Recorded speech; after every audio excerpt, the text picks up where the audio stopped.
everyone. I'm meteorologist Scotty Powell here. Excuse me, it's been a long afternoon. Here for the discussion for Wednesday, May the 28th, 2014. It is 8 o'clock on the dot, and we are a group of meteorologists and forecasters throughout western North Carolina, southern Virginia, and also South Carolina. And we come on the show and talk about different weather phenomenons and current weather conditions, stuff like that. So if this is your first time joining us, welcome to the program. Tonight's topic is going to be about hurricane history for North Carolina, South Carolina, and Virginia. But before we get to that, we're going to introduce our panel and kind of talk about the active we've had. I want to start off in the western part of the state with Daniel, who is in McDowell County. Yes, Scotty. Glad to be on tonight. My name is Daniel Crawley. I live in McDowell County, Marion, North Carolina, and it's been an active week across McDowell County, including today. We've had several rounds of thunderstorms going back to Memorial Day and then yesterday, and we had another round today that dropped some heavy rain, a little bit of small hail, and we're getting into a fairly active week. Probably a little bit more than I actually thought would happen around here, but high temperatures today were in the mid to about upper 80s before the storms broke loose about 2 or 3 o'clock, and it's looking like the next couple of days we'll see more of the same. So we're looking like we're heading into an early summer type pattern right now. We'll kick it down to Joey down in Catawba County and tell us what's going on in Uniform. We had a severe thunderstorm warning yesterday, and I think I saw the leaves move on the trees. But anyway, whole nother story, I guess, for another topic day. But yeah, it's kind of just what Daniel said. Same thing here. You know, we've had this pop-up afternoon, welcome to summer kind of thunderstorms. Like I said, we had some pretty heavy rain. Did have that severe thunderstorm warning. I didn't hear of any kind of damage whatsoever or anything out of that. And to be honest with you, there was some thunder, and it really wasn't even a lot of that here. So it was pretty benign for what it looked like, but more of that's probably coming. So I guess we'll kind of touch on that a little bit as we go through here. And the main thing is we're going to talk about our hurricanes today, so that's kind of going to take a back burner. Because to be honest with you, it's nothing major to look at. It's summer around here. It's going to be kind of our basic thing.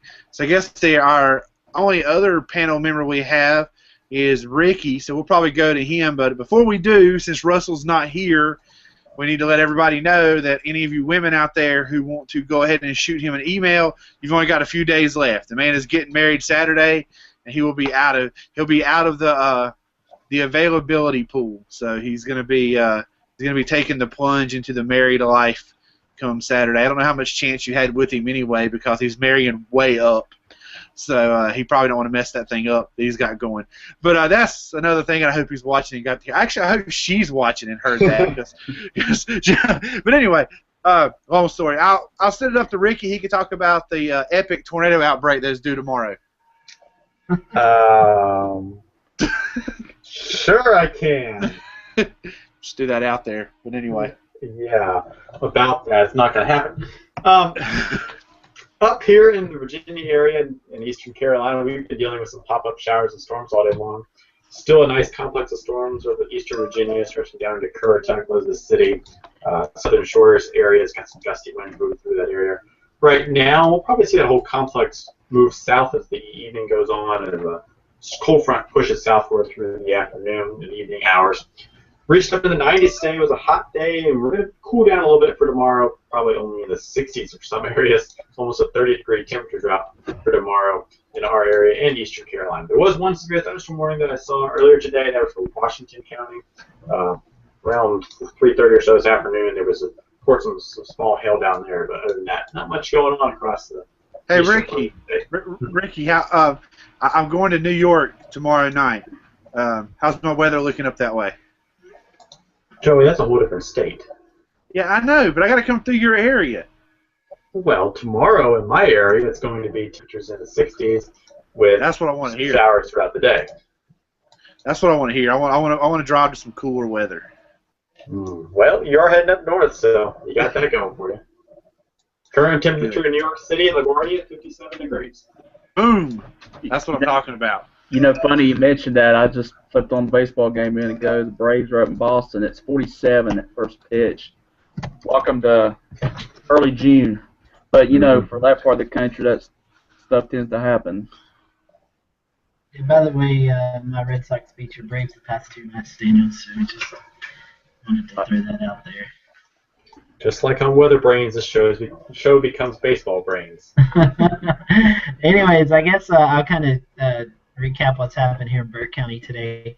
We had a few thunderstorms move through the area that actually produced some dime-sized hail throughout southern Burke County. If you draw a line south of Interstate 40, that's where the main part of the storm went through and put down some dime-sized hail and also a couple of trees blown down. So kind of peaked up over the South Mountains and then kind of dissipated as it entered Joey's County. So I don't know what kind of shield he's put up or whatever kind of potion or whatever. But once the storms hit Catawba County, it just dissipated. So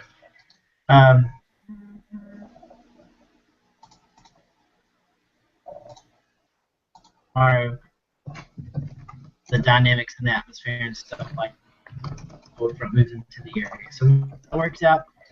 So definitely I think we will continue on to our main topic tonight, which is hurricane history. And we're going to open it up to, I don't know who's going to talk first, but I'll kind of open it up and maybe each one of you guys can talk about specific hurricanes or whatever you guys have prepared for, because I haven't done a lot of preparing for this because I don't remember too many. Well, I'll take that if you want, since we're towards the coast. I mean, this is Hurricane Preparedness Week across Virginia and North Carolina, and something the Weather Service has been doing the past few days, issuing these public information statements detailing past hurricanes many, many years ago. And I went back and dug up some hurricane history, and I found it interesting that two of the deadliest storms for North Carolina was a storm named San Carrico. That was back in 1899. It was a storm that hit Puerto Rico and moved up towards the Carolinas. It was a Category 4 hurricane at one time. But the other storm that some people may remember or heard stories of was the Outer Banks hurricane in 1933. Not to be confused with the Chesapeake Potomac hurricane of 1933. 1933 was a bad year for hurricanes. Outer Banks hurricane of 33 ended up killing 21 people, and it's the second deadliest hurricane on record for direct deaths from a hurricane. The fourth one comes down. I'm sorry, excuse me, I'm reading from the bottom up. Let's go back and those are actually some of the least deadliest. One of the most deadliest was Hurricane Floyd in 1999 at 51 deaths, and some previous storms, the Independence Day hurricane of 1775 and an unnamed storm in 1857. So North Carolina certainly isn't immune to hurricanes, as anyone on the Outer Banks knows, and even inland, you're not immune to hurricane risk either. I'm sure many people remember Hurricane Floyd and the flooding that came from that. I know Joey has some stories he wants to talk about from that hurricane, so I'll toss it to him and he can mention those. Did you say me on Floyd? Actually, I was Hugo, not Floyd. Floyd was a little further east of me. I do remember it pretty well, though. I mean, I remember flooding, I mean, just for days, and I remember watching a lot of the newscasts, and they were talking about when the water would crest, and I remember it being weeks after the storm before the water even crested at its highest level, and then it come down after that, and it was just a lot of areas, and not only was there problems with the water then, but afterwards. I mean, just disease and bugs and snakes. People had, I heard of houses that were just covered with snakes where the house had flooded, all the snakes had washed in, the water went out, and the snakes were still there. Just stories like that I heard coming out from down there. I mean, there are areas down there that weren't swamps before that storm that are now swamps permanently, and they'll be that way until another storm changes that around something different. Like I said, I remember a lot of those stories. Another thing that I noticed about you was going over the deadliest hurricanes. I noticed you had like 1775, one in the 1800s, and then here we are at, and then Hurricane Floyd, which was 99. Is that correct? I think that's right. Mm-hmm. Yeah. And then Floyd was the top. And it makes you wonder, all them years there were hurricanes and it was happening, but our warning systems. People were aware of it. Just so many factors. Building codes and things like that had improved over over that time period. So here we are. Here we are in '99, 100 years, 200 years later, and we have the deadliest ones. That just puts Floyd on that level so that you can really understand on how serious that event actually was. And Joey, I'm going to correct you just a little bit because it is the deadliest storm in recent history. We had much deadlier storms. The Independence Hurricane in '75 killed 163 people. An unnamed storm in 1857 killed over 400 people. But if you really go back to recent years, Floyd has to be the deadliest storm in terms of direct and or indirect deaths. So many people around our area remember the recent hurricanes we've had. Hurricane Isabel comes to mind because that was one that kind of sparked my interest in weather. Back in 2003, September 18th, Hurricane Isabel made landfall on the Outer Banks, right around Ocracoke Island, and then continued up inland a little bit, causing some major flooding and some hurricane-force winds across the Outer Banks and up into Virginia as well. The strongest storm in recent history, though, has to be Hurricane Hazel. That was back in 1954, 115 miles per hour landfall intensity of that storm near the South Carolina-North Carolina border. And then if you take a step down, there's a whole list of Category 3 hurricanes: Connie, Helen, Donna, Diane, Gloria, Emily, Fran back in '96, Great Atlantic Hurricane of '44. So that's one of the things that's most surprising to me, guys, is how many major hurricanes have hit the state of North Carolina in the past versus how many have hit them in the recent years. Because you really haven't had many in the recent years, Category 3 or greater, impact the state of North Carolina. And it makes me wonder if we're actually prepared for the next one that comes through our area. Yeah, that's I say all the time, we're due. We're definitely due another storm, and the problem with having a long period of drought of a major hurricane is people forget what you're supposed to do. People forget that a Category 3 or a Category 4 hurricane is some serious stuff. They think, well, we had that hurricane, a Category 1 or a Category 2 even hurricane, and it wasn't that big a deal. It didn't make that much of a difference. And then next thing you know, the step up from Category 2 to Category 3, when you start talking about wind speeds, it's not that big of a difference, per se. Obviously, the categories just go up, basically the same scale. But it's almost like an earthquake. You take like a 3.0 earthquake and it's no big deal. Then you start bumping up to like a 5 earthquake and it's like major damage. And I almost feel like a lot of times you see that with hurricanes, and a lot of people focus on the wind speeds when it's the water that you have to worry about. You mentioned Isabel. The Outer Banks even had an Isabel inlet because it actually cut an entire new inlet. It took Hatteras Island and cut it in half. And if you don't know anything about the Outer Banks, there's only one road. So when that island's cut in half, that's it. Everybody south of it can't go north, and everybody north of it can't go south. You're done. And that was a major deal down there. And we had that again with, I think it was Irene. Yes. Luckily, the spot where it did it with Irene is a spot that floods over a lot. And so they had equipment that were ready. They got it back going. They put a temporary bridge in, pretty quickly. And it wasn't as major of a problem as the Isabel one was. Not to mention, they actually, with Isabel happening, they kind of knew what to expect and what to do this time. The first time that happened, they were a little caught off guard. I was down there shortly after Isabel, and they just got the road reopened. I was there. Well, it was the next year, but they just got the road reopened and everything, and they had lots of crazy stories coming out of that area. Mm-hmm. And it's not just, you mentioned the water, not so much the wind that impacts, most people down there, but the surge, as you said, was the biggest thing. And the interesting tidbit I found today is the state of North Carolina is actually adding 10 more counties to flood zone maps because they found out over the past couple of years that even inland, you can have the impacts of storm surge pushed up those tributaries. That was a big thing during Isabel. The water got pushed up into the rivers and actually had some storm surge on the rivers inland away from what you may consider the sea or the ocean or those sounds over there. And Daniel, if you want to talk a little bit about the inland impacts, I'll toss it to you and you can mention those. Well, you know, I think a lot of times people get caught up in the fact with hurricanes you have wind and storm surge like that, but the effects can happen well inland. And here in western North Carolina, we tend to see that quite a bit.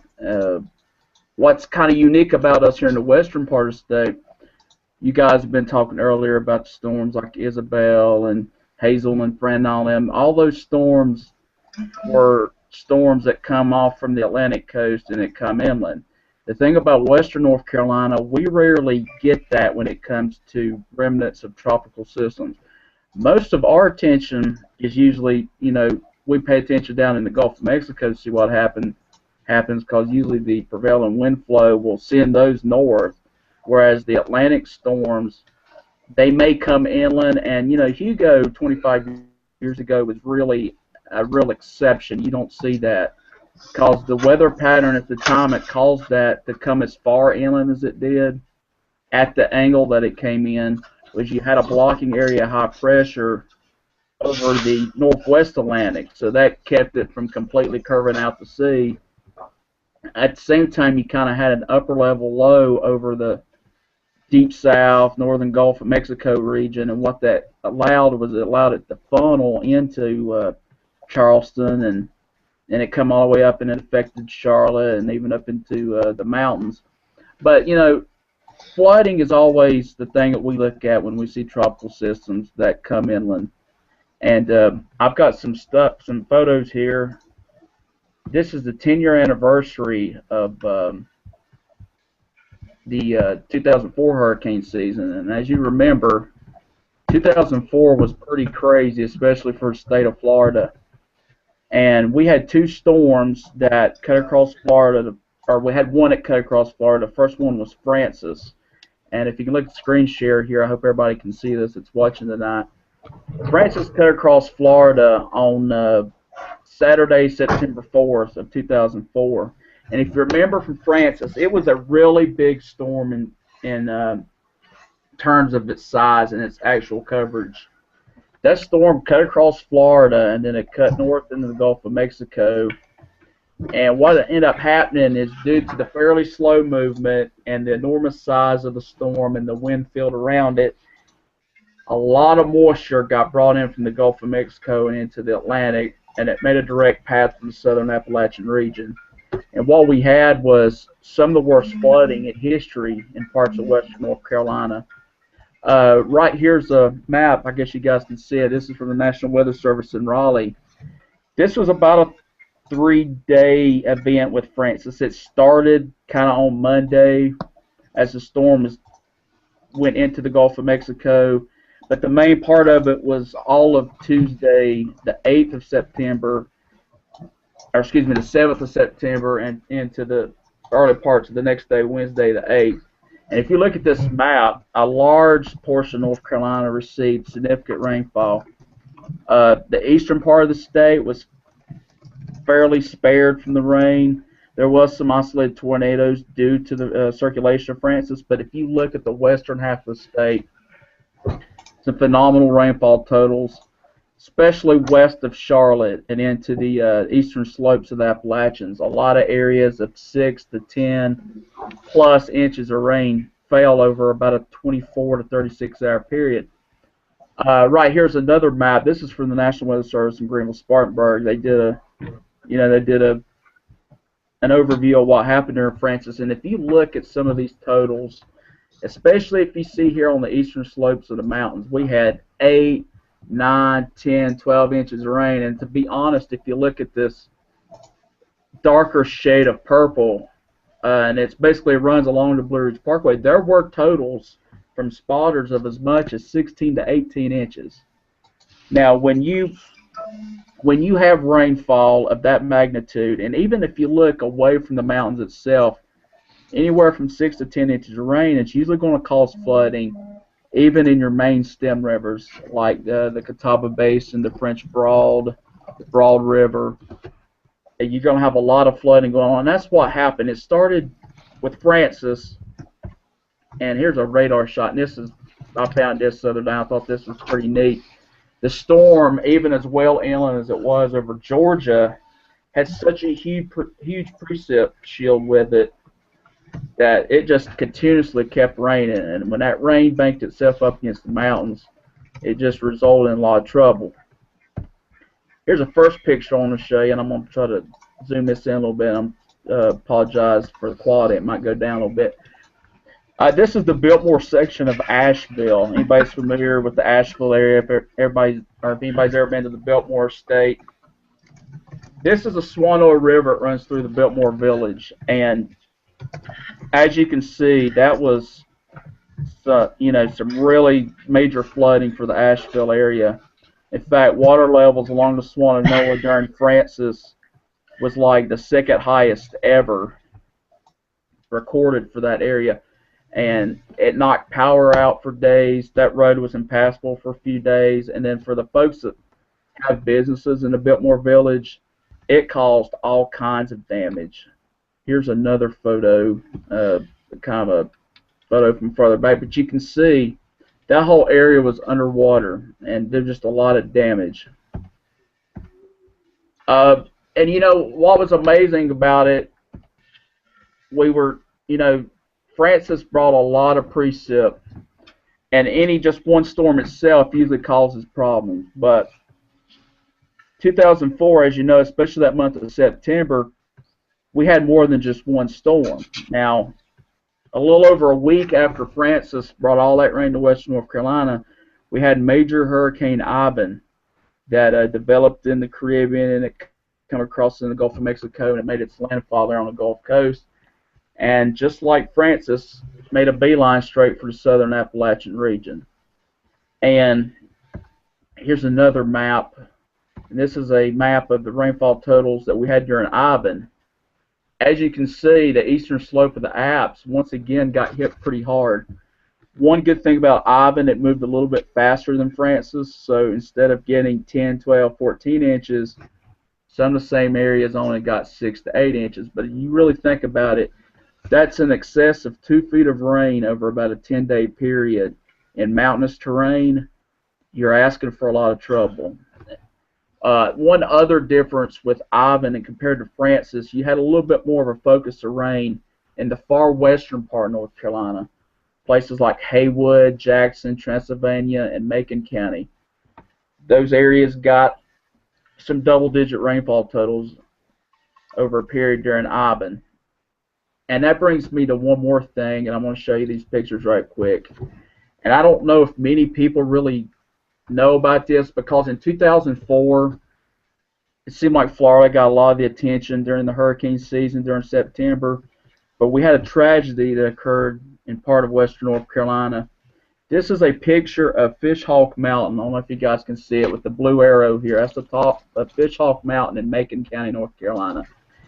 And if you can see on this picture, you see this barren area. What happened is that area had received so much rain over a 10 to 12 day period, and with Ivan coming in the way it did, we had a debris flow that occurred on top of that mountain in Macon County. And some of these photos I'm getting ready to show are amazing. It's unbelievable the damage that it caused. But what happened is on the night of I believe it was the 17th of September, a layer of soil on top of Fishhawk Mountain pretty much liquefied. And what happened, what that pretty much means for somebody that doesn't know, is there was the ground was so saturated, even the rock layer under the top layer of soil, that everything basically turned to liquid, and then from there gravity took over and it just rushed down that mountain. And what resulted was a major mudslide and debris flow that destroyed at least 15 homes in a matter of seconds. It killed 4 people and injured several more in the Peaks Creek area. Here's another aerial shot of that. Just all that mud, all the trees, and all the debris from that area just slid down that mountain. And you can see in the lower right-hand corners, there's a lot of homes right there. And it looked like a big clear cut. It looked like somebody took a bulldozer through there and just cleared that whole area out. This picture is of the mountain itself. This view's a little deceptive. You're actually at the top of the ridge and you're looking down the mountain. That right there you see in the picture is the actual rock of the mountain itself. And what happened was that top layer of soil, it liquefied, and it was so saturated that it had no other choice but to slide downhill. And I mean, that's an amazing picture to see, basically the side of the mountain like that. I mean, you can still see, and this, I don't know how many days later, this was after the actual flood, but look how saturated the rock itself still is. You can see water flowing off of it. And this next picture, I mean, this really tells the tale. I'm going to zoom in on this a little bit. You can kind of see Peaks Creek itself. It's just a small mountain stream. But all of that soil and trees and everything and all the momentum of that came down into the valley and just completely wiped that out. And you know, you just don't see that often around here. It's amazing what happened. And you know, 4 people died, and you're really lucky that a lot more people didn't die in this whole situation. Here's one last photo I've got of some more debris. You've got all these trees and stuff over here to the side. You got the mud. Here's somebody's car, and I think over here to the right was some kind of foundation of their home. It just wiped it out.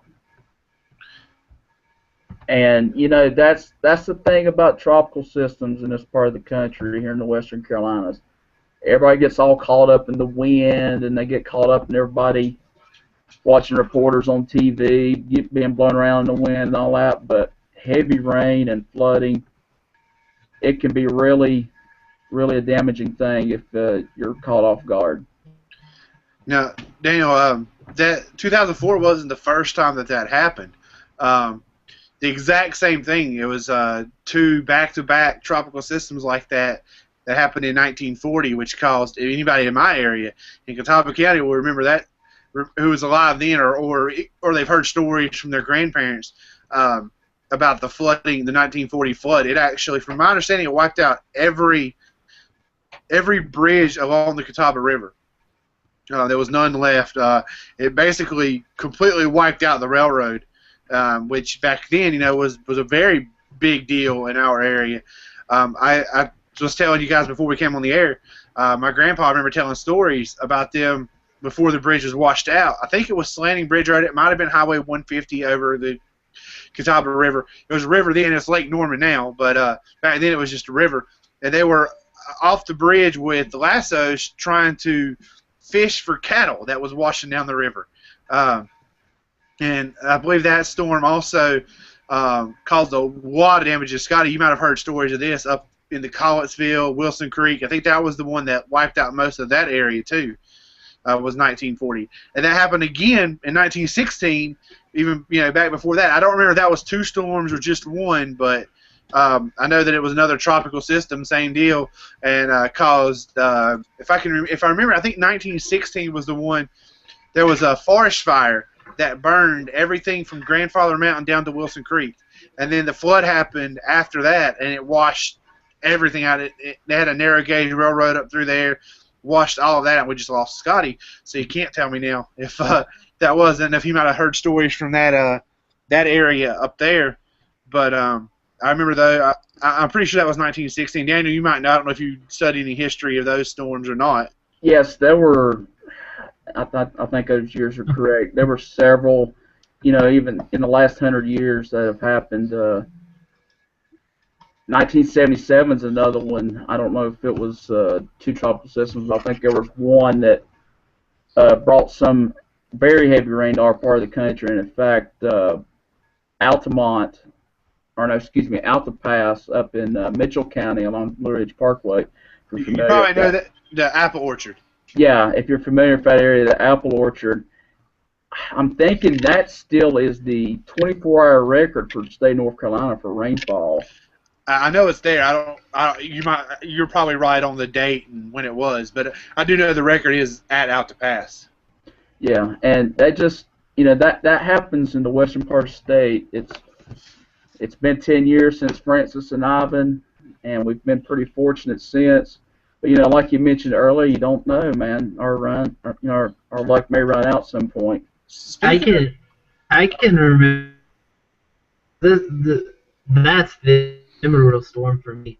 I was too little to remember Hugo, and then anything else coming up through here really didn't have a big impact on me. But remember, back in 2004, that was when I was first in high school, and my high school was right on the Catawba River, washed out our football stadium, the Freedom Football Stadium. I remember bridges in town being completely underwater. Many of our thoroughfares through Morganton was closed down, and not just for a little amount of time, it was for days that these roads had water washed on them. I remember several housing developments over Silver Creek Golf Plantation, Mimosa Hills Golf Plantation, just being totally washed out. I remember the Judges, if you've ever been to Morganton, I know you've heard of Judge's Barbecue, set in on the Catawba River, totally washed out. I mean, it was underwater. There's pictures today in the restaurant of the store or the restaurant. Just all you could see was the apex of the roof sticking out. 2004 system. Our greenway that runs throughout the town of Morganton just completely washed out. I remember we had a Queen City appliance store that sat in a little shopping center on the river. You could see washing machines and TVs and stuff floating in the parking lot. I mean, it's just crazy to remember how that flood was. I mean, we were out of school for 4 days, I think. It happened that Monday. I think we finally went back on that Friday. So it did have a lasting impact of flooding the tropical systems, and then like Daniel was talking about, 10 days later, another tropical system comes through and dumps about 6 more inches of rain. So that was a very tiresome time for us, because a lot of our businesses that were just getting cleaned up or starting the process went through that flooding all over again. So a very dynamic year with tropical systems in western North Carolina for those two. We actually we have a comment over here in our Q&A section from George there from Piedmont Triad Road. First off, anybody who's over in the Triad area, I suggest you find him on Facebook, find him on Twitter, Piedmont Triad Road. He does a fabulous job, no pun intended, George, on that website. But yeah, go find him. He says that he's heard many stories from 1940 flood from Ashe County area. Still has some pics from that area. George, you have those pics? Send them to me on Facebook. I'd like to see them. I love weather history. If anybody who watches this show enough knows that we will talk about weather history, I'm your guy. I love talking about that. Well, we danced around Hurricane Hugo. So, Daniel, I mean, I took a direct impact from Hugo here in Catawba County. I know you had a little bit of side impacts over there. You want to start off with what you've had? Well, yeah, Hugo from McDowell County back in 1989. I mean, we did feel effects of it. We had several inches of rain. I'm thinking maybe 4 or 5 inches rain. In fact, Hugo was such a fast mover. It really helped in that aspect. Hugo really, and I mentioned it earlier, I think, that's kind of the rare occasion where you get a storm that comes ashore like it did near Charleston, and the track of it takes that trajectory. Usually, the upper level flow in the mid-latitudes that are steering everything here in this part of the country tends to shift those storms east a little bit, but it didn't, and, we had winds. Now, we had tree damage. I'd say we had winds at peak, maybe 50 mile per hour, and it did blow some trees down. I've got family members that actually live in the low country, and I can tell you a little bit about their experience. It was just, for them, and they've always told me this every time I ever speak to them. We talk about stuff like this, and it was amazing how things just went downhill, and people who don't experience hurricanes like that, you have the one part of the storm, and then you have the eye, and when you have the eye, if you're lucky enough to be under the eye, kind of in a weird way by saying that, but if you're lucky enough, you think it's over, but it's not. because you get the second half of the storm. You know, and going back to something that Ricky had said earlier, talking about our part of the country is due for a tropical system. State of South Carolina in particular really is due, because Hugo was the last major to come ashore South Carolina. Talking about Hazel earlier, technically they had that coming ashore in the Grand Strand region, and that's way back in the 50s. I could only imagine that part of the country, the way it's built up and commercialized right now, if they had a major hit the Grand Strand, it would be crazy, because you got all the tourists and you have the regulars that live there. That, they're not used to that. That's a generation that doesn't know that stuff.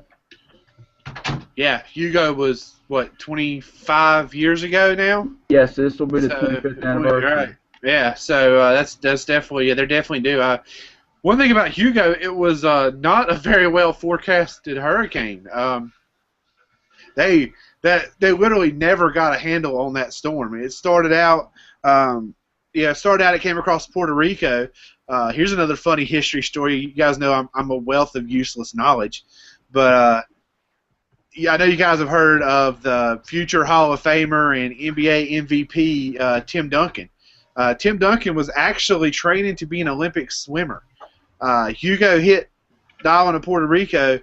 The only Olympic-sized swimming pool on the island was destroyed in the storm. He took up basketball. So there's that worked out for him? Yeah, that apparently worked out well. He actually, oddly enough, Tim Duncan actually married a girl I went to high school with. So it's a lot of connection there. But anyway, once you go sorry, what? And he went to Wake Forest. Yeah, he did. He went to Wake. That's where he met the girl that I went to school with. But anyway, Hugo, came across the Bahamas down there. I guess it was the Turks and Caicos, all that. But they had a handle on it then. Once it crossed Puerto Rico is when they lost it. It was moving due north across Puerto Rico. If I remember correctly, it was predicted to actually go out to sea at that point. It didn't. It started to make a turn back to the west. When it did, they had that storm projected to landfall in Florida. Somewhere along that way, it turned back north. As it turned back north, they had it projected to landfall back into North Carolina. At one point, the landfall, as it made that turn, the landfall track, went up from Florida. They thought it was going to landfall in Georgia, which would have been major, because I don't think they've had landfall in Georgia in many, many, many years.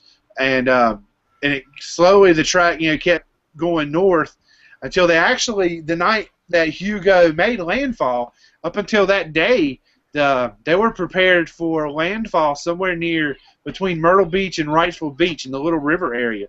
That was where that was where landfall was expected with Hugo. But late that night, it made another turn to the west. And again, we say this now. I mean, our hurricane forecasting is so much better now than it was even 15 years ago, 20 years, let alone 25 years ago. But that storm was moving pretty fast when it was doing all this. It wasn't one of those slow movers that just kept changing its track. When you usually hurricanes, once they're going at 20, 25 miles an hour like Hugo was, it continues on its track fairly normal. In the direction it's headed, it doesn't turn. It's when those storms slow down to 4 or 5 miles per hour that it really starts to make turns and do odd things. But this one was moving along at a fairly decent pace. And then the day of its landfall, it actually made a turn and sped up.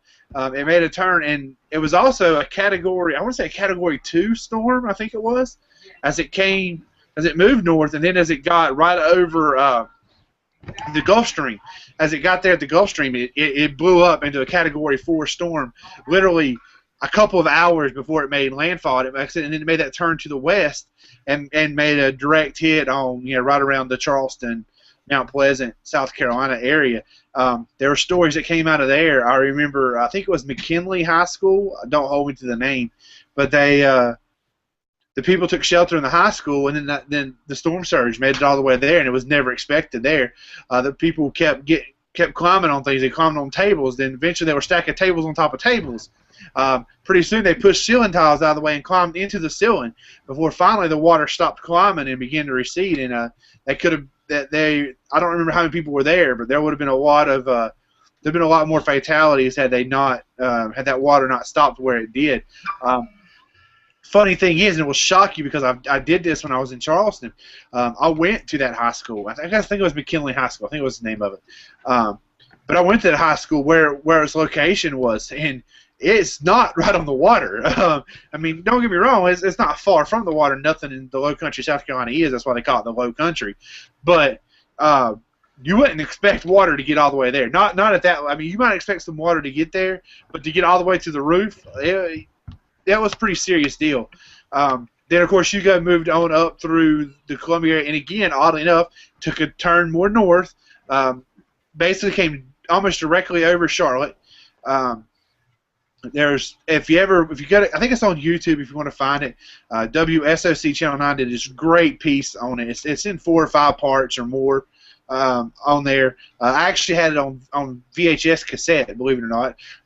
That's videotapes, kids. You probably have never seen them before. If Austin was on there, if Austin was on there, he'd be like, "What's a VHS?" But anyway, I actually had that videotape.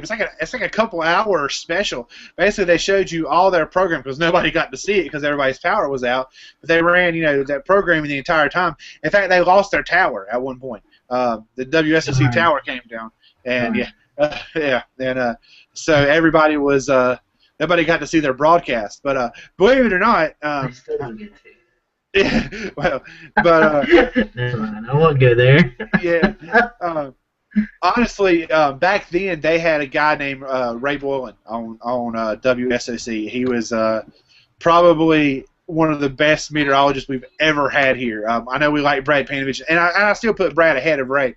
But when I was a kid, Ray was the guy, and he was good, and everybody watched Channel 9 with it. That was who you watched. And they did a really great special, and if you go back and watch it, you'll enjoy it. Scotty, go find it on YouTube and sit down one day and watch that. It's really cool the way they had coverage from the coast all the way through Charlotte. But anyway, that Hugo did it. It took another westward jog, and really what was happening with a lot of these movements was what we know now because we have better satellite data and we watch these storms better. The storm was wobbling.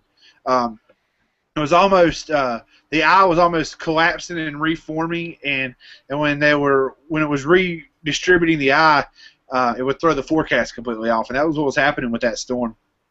And even over Charlotte, I tried to find good satellite data to really get an idea of what happened.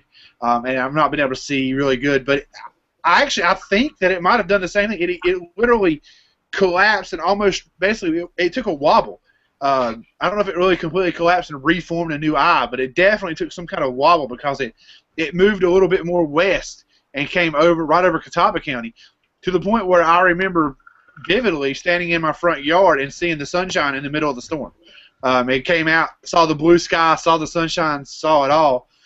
As that storm moved over us, and then of all the stories, of the flooding and all of that, we didn't have a lot of flooding with that storm. Because far inland, like Daniel said, that's what we have to worry about.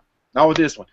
This was a wind storm. There was some recorded winds inside of Catawba County, near 100 miles per hour gust. We had there was trees down everywhere. I remember we were out of power for 7 days. One thing I could say, even as young as I was then, I remember everybody helping each other. I remember all the neighbors, just pitching in. What can we do to help you? What can you do to help us? I remember my grandmother, rest her soul, she was cooking for almost the entire neighborhood on a 1-burner kerosene heater.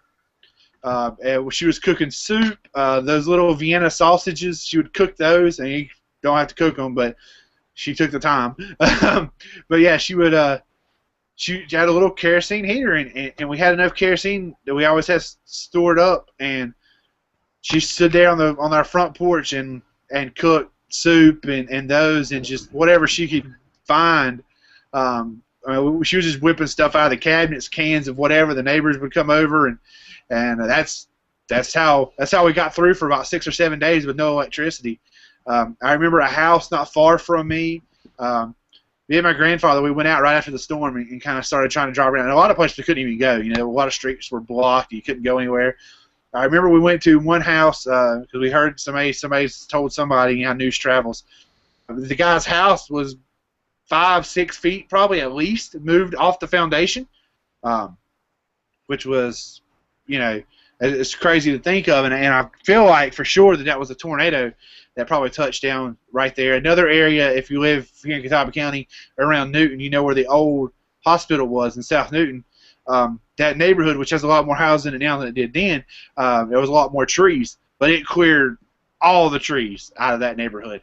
There was I don't recall one tree left standing there. So then the storm moved on north of us, and it actually, if I remember correctly, it was still had its tropical characteristics and it might have even been a tropical storm all the way to Buffalo, New York, into that area before it finally.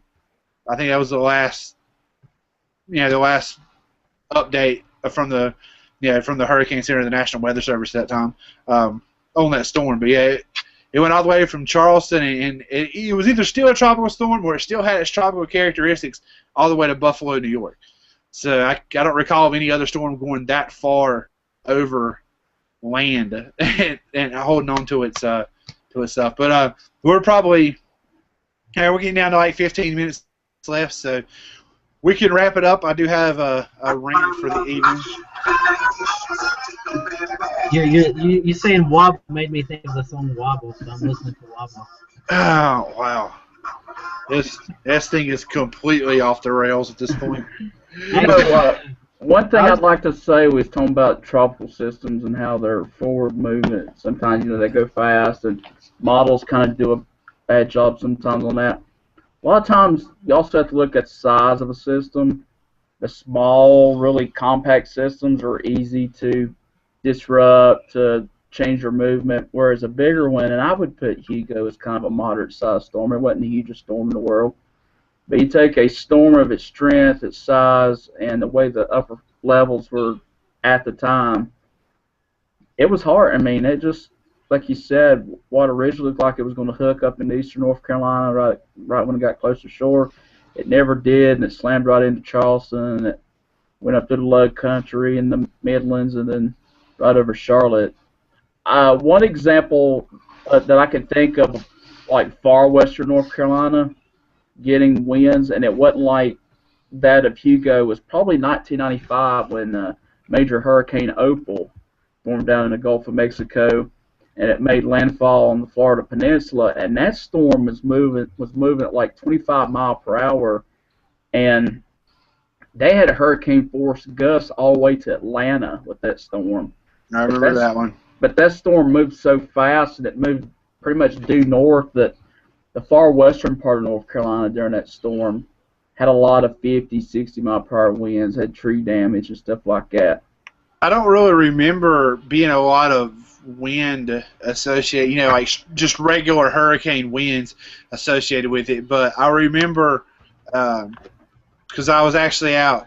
I wasn't really storm chasing. I was actually just on my way home. I was up in Hickory, and I saw. A tropical system, a lot of times you see the heavy rain, you can see the rain band's coming. And I saw a heavy rain band coming, so I drove out so I could kind of get in it and let the really heavy rain hit me and the little gust of wind that usually comes with it. And I drove myself right up next to a tornado, believe it or not. It was F0 on the scale. It wasn't very strong, and I never even saw the thing. No lie, never saw it. But the National Weather Service ended up doing a damage survey on it, and they say it was there, so Are you telling me you didn't have radar scope out? Oh yeah, radar scope in '98. Yeah, that was great. I had all those gadgets on my computer, like internet and a cell phone, and yeah, I had a beeper. Okay, are you kidding me? I had a pager and a 1984 Chrysler New Yorker or some junk like that. Yeah. So that's my story. But let's wrap this thing up. I got something to talk about. By the way, before we bury this topic, Austin says he does know what a VHS is. He texted me and said, "Tell Mr. Joey I do know what a VHS is." So there you go. My dad's got an entire box of them under the bed. I know what they are. All right. Well, we'll kind of wrap it up. We'll talk maybe a little bit about what to expect tomorrow. Joey's weekly rant, and then next week, make sure you tune in next week. We'll have more panel members on as we did this week, but we're going to discuss the upcoming hurricane season and what we exactly think is going to happen. We're trying to get a couple of guests on as well, and for the two-part show of the hurricane special that we're doing here on Carolina's Weather Discussion. Let's kind of talk about it, guys. I mean, all three of us work for the same company, and we all have the same forecast area. So what are we thinking the likelihood of seeing some storms tomorrow? Well, I think we have a pretty good shot. What we're going to have is that backdoor front that Ricky's got going on in Virginia right now. It's going to continue to slide south, and that's probably going to allow some initiation of storms a little bit more than we had today. Still got a good amount of moisture in the air, and we'll have some good instability to build. So I think we'll have an increased chance of showers and storms across the western Carolinas tomorrow, and probably throw Friday in there. I'd say by Friday, though, that boundary will continue to slide down, and you may start seeing more focus into upstate South Carolina, the Savannah River Valley.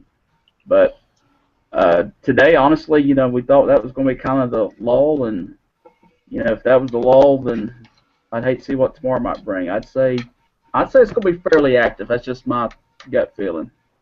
I'll tell you this: Daniel's the big winner in McDowell County. He's had storms all 3 days. So we like to talk about in the weather world, and Joey, maybe you and I and Daniel, we can hit on this, is the atmosphere has worked over. And I'll tell you this: from the storms that we had here in the day in McDowell and Burke and Caldwell, finally got some turning of the atmosphere, kind of working it over. But you guys, the energy will be back tomorrow for another round. Yeah, and with that backdoor cold front, you can kind of throw a lot of that out of the way. The atmosphere will get worked over some during the day, but storms should be able to sustain a little bit longer because you'll have a little bit better of an initiation point with the front. I definitely do think we'll have a lot more coverage of storms with that tomorrow afternoon. On that note, I will be sleeping tomorrow afternoon because we're leaving for New York around 10 o'clock tomorrow night. You're live on the air, Scotty, so you can't say no. So I might be out of commission during that. But anyway, that's a little bit of inside the company and how I just threw that on. But anyway, we know your big New York trip is coming. That's okay. In 2 weeks from now, I'm going to be out on the Outer Banks, so you'll have to cover it for me. So. No, that's okay. How about I just ride with you down there? We'll skip all that.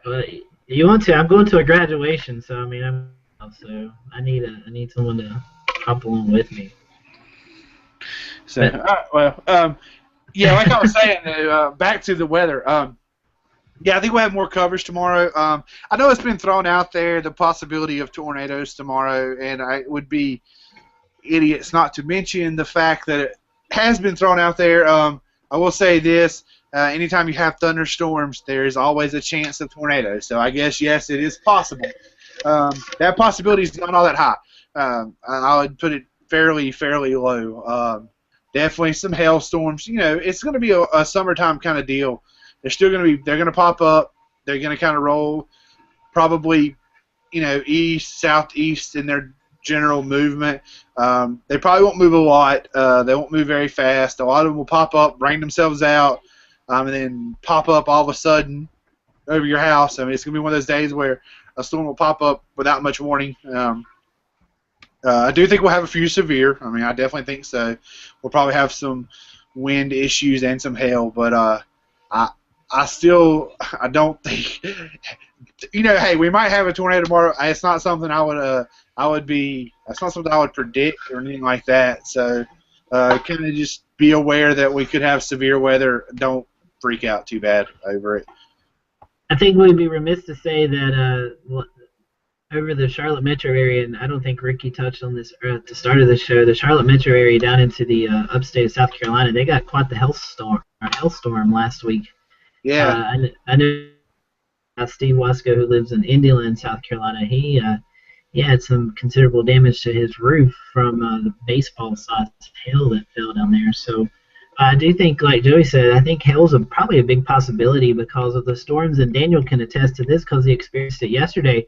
when those storms shoot up, I mean, it gets in that cold layer, and we've seen hail yesterday, and we've seen hail today. And Daniel, I know you saw it for a good while yesterday. Yeah, the storm popped up over McDowell County, popped pretty much over where I live in Pleasant Gardens community, and about 3:15, and it spiked up pretty quick, and it went from being just a pretty heavy rainstorm, a little bit of lightning, and it just all of a sudden had quite a bit of hail started falling. And at my house in particular, it kind of was off and on for about 15, 20 minutes. You didn't have to go maybe a mile, mile and a half from my house up the highway, and it was actually covering the ground a little bit. It was probably dime-sized hail, wasn't anything real big, but as you said, when these storms, and we're into that time of year where they pulse up and pulse down, and when they get in that up phase and they pulse up a little bit, they tap in and they get in a little bit of that cold air loft, and you can have that to happen. And yeah, you know, talking about it earlier, I've had storms the last 3 days, and normally here against the mountains, it's hard to get them to pop up in the same spots more than about 2 days in a row. It may pop here one day, and then it may pop up in the Linville Gorge area one day, and it may pop down in the southwestern part of the county. But it's you know, 3 days in a row is kind of odd, especially at this time of year. But it'll be interesting to see what happens tomorrow. See if we have some more of those top storms that get up there and can produce more hail. So that's kind of talking about what we expect to see tomorrow, especially in western North Carolina. So we'll kind of wrap it up with Joey and his weekly rant, and we'll go to you, Joey. Yeah, you probably already seen it. I hope my screen share is working there. You guys are seeing that tweet from last year. Yes, we can see it. Okay, well, as you know, a lot of you know, if you're in the weather world, you know that the anniversary of the El Reno tornado is coming up this week, May 31st. It was a major tornado. It was a big deal. I mean, there was many lives lost, notably 3 very well-renowned storm chasers passed away. Ralphie May, here, the comedian, I guess he found an opportunity to get a laugh. I don't know what he was doing, but my rant this week is I'm going to go ahead and I say don't beat a dead horse, but I'm going to beat this one. Since this is coming up, I mean, this guy says, you guys, if you can't see it, I'll read it to you. It says, stars of Weather Channel's storm chasers were killed in a tornado in Oklahoma. Sometimes God just cleans the gene pool up. Well, Ralphie, I hate to be the bearer of bad news for you there, buddy. But let's talk about your profession. I mean, how many comedians do we know that have died of drug overdoses and things of that nature? I mean, maybe God's cleaning up your gene pool too, And I'm sure he'll never see this, but if he does, my phone number is listed on Facebook. My email address is there. You can call me up and we'll talk about it if you want. I can bump bellies with the big ones too, But anyway, it's a whole other fat subject. But yeah, I can't believe that somebody would say something like that. I mean, obviously this man has no knowledge of who he was talking about. He has zero knowledge of what goes on in the storm chaser community. To be honest with you, I'd be surprised if he knew it was raining outside if he was standing out in it naked. So, yeah, there's times in this world where you probably should just shut up if you don't know what you're talking about. And I'm not standing up on his stage and knocking the microphone out of his mouth whenever he's doing his comedian thing. Probably should if he's going to make jokes like that. Long story short, Ralphie, it wasn't funny. It's not funny. It's never going to be funny. There's really nothing about it that. I just made my screen share go nuts there. But there's really nothing about it that. I don't know where to go with that. It almost made me so mad that day that I really want to go find Ralph May and punch him in the face. But another one of the things where I guess he thought he was being funny. He tried to take it off later, but I don't think he ever apologized. If he did, I never heard it. So I'm sure Tim Samaras and the family there, I'm sure they were glad to know that God cleaned up their gene pool. And as for cleaning up the gene pool, God knows I hope Ralphie May never reproduces.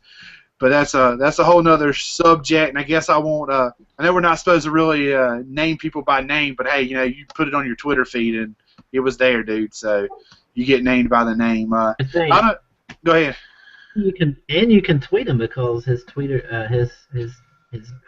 Twitter name is there. So Yeah, go tweet ahead. him. Yeah, tweet away. I tweeted him when it happened. I let him know how I felt. He never acknowledged it, of course, and don't expect him to. Most people like to make those kind of comments and run and hide when they realize how stupid they sound. But anyway, I'm sure Ralphie May will continue on his comedic career. Hopefully, he doesn't decide to overdose like some of his counterparts. And if he does, don't be surprised if I tweet out about God cleaning up that gene pool. But that's like I said, we won't point fingers. I guess I probably shouldn't stoop to his level on that, but 1 year anniversary, and I probably should be thinking more about the guys who passed away, who did a lot for the weather community. And you talk about cleaning up the gene pool. Tim Samaras was probably one of the most intelligent men I've ever spoke with in my life. I mean, the guy created things. He built a camera to actually record lightning to the point where he was actually able to record what we call the step leaders to lightning, which is something that was, we didn't even know what it was prior to that, prior to those high-speed cameras that he was able to put into use. Also, in case you didn't know this, Ralphie May, the man created what they call a pod. It was storm instruments that he was able to put in front of a tornado and recorded a world record pressure drop as the tornado passed directly over that. Must be an idiot to figure out how to do something like that. I hope his only son that he had unfortunately passed away with him, but I got a good feeling that if he would have decided to reproduce, they would have had a few more smart kids along the way, just like he was. So, Ralphie, if you ever watch this video, you made yourself look pretty stupid there by wanting to clean up the gene pool of a guy who was probably one of the most intelligent people, not just in the weather community. I mean, just overall. He was a mechanical genius. He was an engineer. He had a couple of different degrees. In fact, if I remember correctly, there's an entire wing at Colorado University, I think, that's named after the man. Yeah. I hope that guy doesn't reproduce, like you said. So that's my rant for the week. You guys can fill in at the end of it. If not, Scotty, you can say our tagline and we'll go to the house. All right, that sounds good. Well, join us back next Wednesday at 8 o'clock as we continue our hurricane discussion and we talk about the upcoming hurricane season. For Joey and Daniel, I'm Scotty. I hope you have a great night, and we look forward to seeing you Wednesday. Bye.